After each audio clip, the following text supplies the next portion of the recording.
और अब बात बसपा की, जिसने यूपी में खोई हुई सियासी जमीन को वापस हासिल करने के लिए रणनीतिक रफ्तार तेज कर दी है।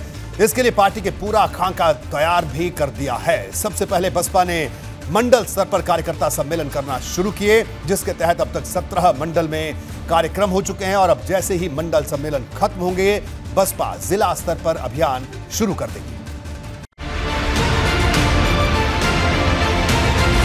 24 की लड़ाई के लिए बसपा की तैयारी भी तेज है।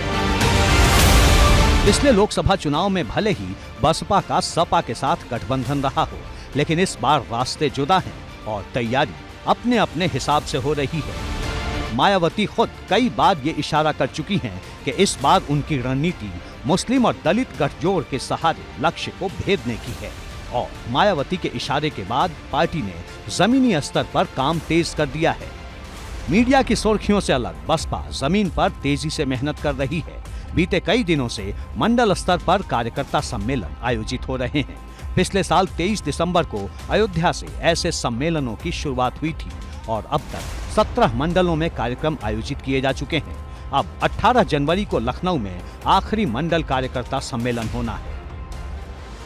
मंडल स्तर के कार्यकर्ता सम्मेलन के बाद बसपा की तैयारी 20 जनवरी से जिला स्तर पर ऐसे ही कार्यक्रम शुरू करने की है। इन कार्यक्रमों में बसपा के प्रदेश अध्यक्ष विश्वनाथ पाल भी मौजूद रहेंगे।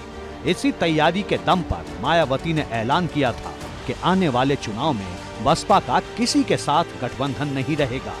इस वर्ष सन 2023 में कर्नाटक, राजस्थान, मध्य प्रदेश, छत्तीसगढ़ सहित अन्य जिन भी राज्यों में विधानसभा के वे अगले वर्ष देश में लोकसभा के लिए होने वाले आम चुनाव में भी हमारी पार्टी बीएसपी किसी भी पार्टी के साथ कोई भी गठबंधन करके ये चुनाव नहीं लड़ेगी, बल्कि अकेले अपने बलबूते पर ही ये सभी चुनाव लड़ेगी। दरअसल पार्टी का पूरा फोकस गांव-गांव में मजबूती का है। ये निकाय चुनाव की तैयारी के नजरिए से भी देखा जा रहा है। जिला स्तर पर जब कार्यक्रम खत्म होंगे तो इसकी रिव्यू मीटिंग भी होगी। बसपा एक तरफ जहां कार्यकर्ता सम्मेलनों और रिव्यू मीटिंग्स के जरिए अपने लिए चुनावी जमीन तैयार करने में लगी है, तो वहीं दूसरी ओर अपने संगठन को मजबूत करने के लिए भी काम कर रही है। बसपा ने जो स्ट्रैटेजी तैयार की है उसके अनुसार पार्टी में चाहे जिला स्तर का संगठन हो, मंडल स्तर का या फिर राज्य स्तर का, सभी जगह पर 50% चेहरे युवा हो, इस पर भी ध्यान दिया जा रहा है। बसपा की कोशिश बूथ कमेटी से लेकर प्रदेश कमेटी तक युवा चेहरों को जोड़ने की है। पार्टी के नेता भी मानते हैं कि एक दशक से बसपा में कैडर नहीं हो पाया है। तो सेक्टर स्तर पर बहुजन समाज पार्टी में जैसे 10 पोलिंग बूथ का एक सेक्टर है, और सेक्टर स्तर पर जो हमारे बूथ कमेटी है, सेक्टर कमेटी है, बहुजन समाज पार्टी से जुड़े हुए जो समर्थक हैं, शुभचिंतक हैं, उन सबको जो वर्तमान हालात हैं, परम पूज्य बाबा साहब डॉक्टर भीमराव अंबेडकर जी ने संविधान में जो अधिकार दिए, संविधान में दिए हुए अधिकार हमें कब हासिल होंगे, गरीबों के लिए, मजलूमों के लिए कब हासिल होंगे, जब हम वोट की ताकत से अपनी सत्ता बनाएंगे, जब हम सरकार में होंगे, तभी संविधान में दिए गए अधिकारों को हासिल कर सकते हैं। मायावती 4 बार उत्तर प्रदेश की मुख्यमंत्री रही हैं और बसपा के वोट शेयर में जो लगातार गिरावट देखी गई, उसकी बड़ी वजह नए वोटरों का पार्टी से ना जोड़ना ही माना गया। अब पार्टी की कोशिश युवा शक्ति के सहारे फिर से पुराने दौर में लौटने की है। मिशन 2022 के मद्देनजर बसपा का जोर इस समय कैडर मोबिलाइजेशन और गांव-गांव तक पहुंचने का है।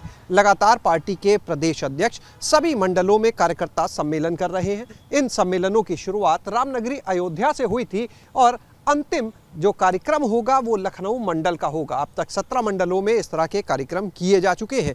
पार्टी की कोशिश है कि लगातार लोगों तक, वोटर्स तक पहुंचा जाए, उन तक जो बीएसपी का मिशन है उस संदेश को पहुंचाया जाए, जिससे वो बसपा के वोटर में तब्दील हो।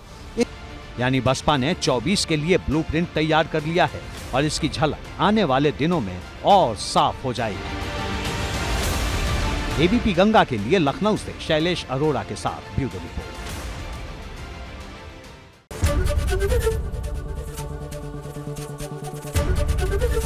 एबीपी गंगा, खबर आपकी, जुबान आपकी।